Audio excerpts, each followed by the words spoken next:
Un peu d'histoire pour finir. Au Panthéon des grandes dames de l'histoire de la Chine, Fu Hao est connu pour sa nature guerrière et son penchant pour l'alcool.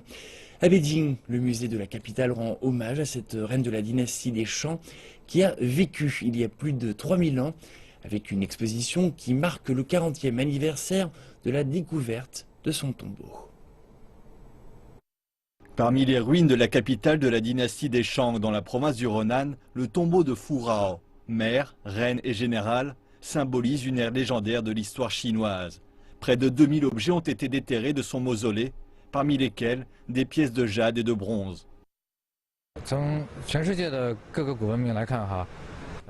Fu Hao est l'une des premières femmes politiques et militaires. Elle a combattu avec courage dans plusieurs batailles et elle buvait aussi comme une héroïne car nous avons trouvé de nombreuses jarres de vin dans son tombeau. L'un des plus célèbres est la jarre en forme de hibou. On croyait que les hiboux avaient le pouvoir de communiquer avec les morts et ils étaient vénérés par le peuple de la Chine ancienne. Il y a beaucoup d'armes dans sa tombe, notamment des haches en bronze. Mais les experts estiment qu'elles sont destinées au rituel plutôt qu'au combat.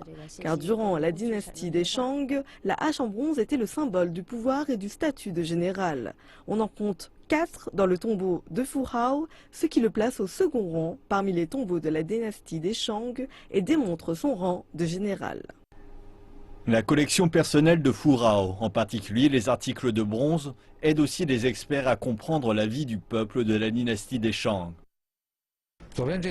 La plupart des objets trouvés dans son tombeau sont des articles en bronze et cette exposition en compte plus de 300. Dans sa collection personnelle, on trouve 13 figurines humaines en jade et 2 en pierre, ce qui montre la manière dont les gens de statuts différents étaient habillés durant la dynastie des Shang. Les visiteurs peuvent également porter des lunettes de réalité virtuelle pour se promener dans le site des fouilles. L'exposition se terminera le 26 juin prochain.